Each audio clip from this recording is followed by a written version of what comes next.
চলেন আজকে আমরা পাইকগাছার মধ্য খুব সুন্দর একটা জায়গা থেকে ঘুরে আসি। পরন্তু বিকেলে সময় কাটানোর জন্য মনোমুগ্ধকর একটি জায়গা। তো চলেন ভিডিওটি শুরু করা যাক। বছর পরে খুঁজে ফিরি কোথায় আহারে আসসালামু আলাইকুম বন্ধুরা, সবাই কেমন আছেন? আশা করি ভালো আছেন। তো চলেন ভিডিওর প্রথম থেকে শুরু করি।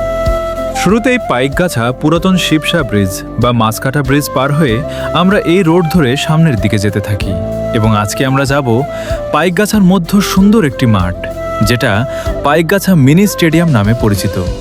এবং এই রোড দিয়েই কিন্তু সোলাদানা যাওয়া যায়।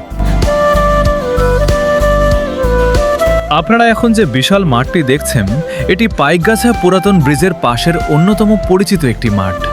বছরের পর বছর ধরে এই মাঠটি এলাকার তরুণদের খেলাধুলা, বিভিন্ন সামাজিক অনুষ্ঠান এবং মানুষের মিলন মেলার কেন্দ্র হিসেবে পরিচিত।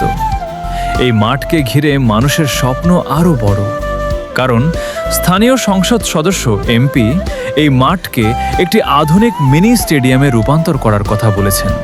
সেই ঘোষণা স্থানীয় ক্রীড়াপ্রেমীদের মধ্যে নতুন আশা জাগিয়েছে।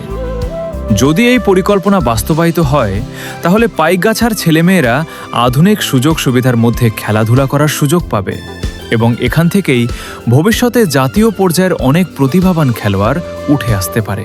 আমরা এখানে এসে দেখি অনেকগুলো গাড়ি ও বাইক নিয়ে অনেকে এমন সুন্দর মনোরম পরিবেশে ফুটবল খেলার জন্য এসেছে। আসলে জায়গাটা অসাধারণ। কি সুন্দর শৈশব! ওরা নিজেরাও জানে না ওরা কি সুন্দর সময় পার করছে। এক সময় বন্ধুরা মিলে এমন কত খেলা করেছি, এসব দেখলেই মনে হয় আবার যদি এমন শৈশবে ফিরে যেতে পারতাম। ছোটবেলায় এমন কারা কারা বন্ধুদের সাথে খেলা করেছেন সবকিছু কমেন্টে জানাবেন। আর এমন খেলা নিয়ে কার কি স্মৃতি আছে সেটা ও বলে যাবেন।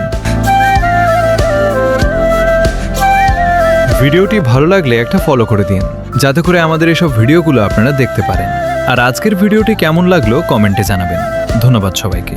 আল্লাহ হাফেজ।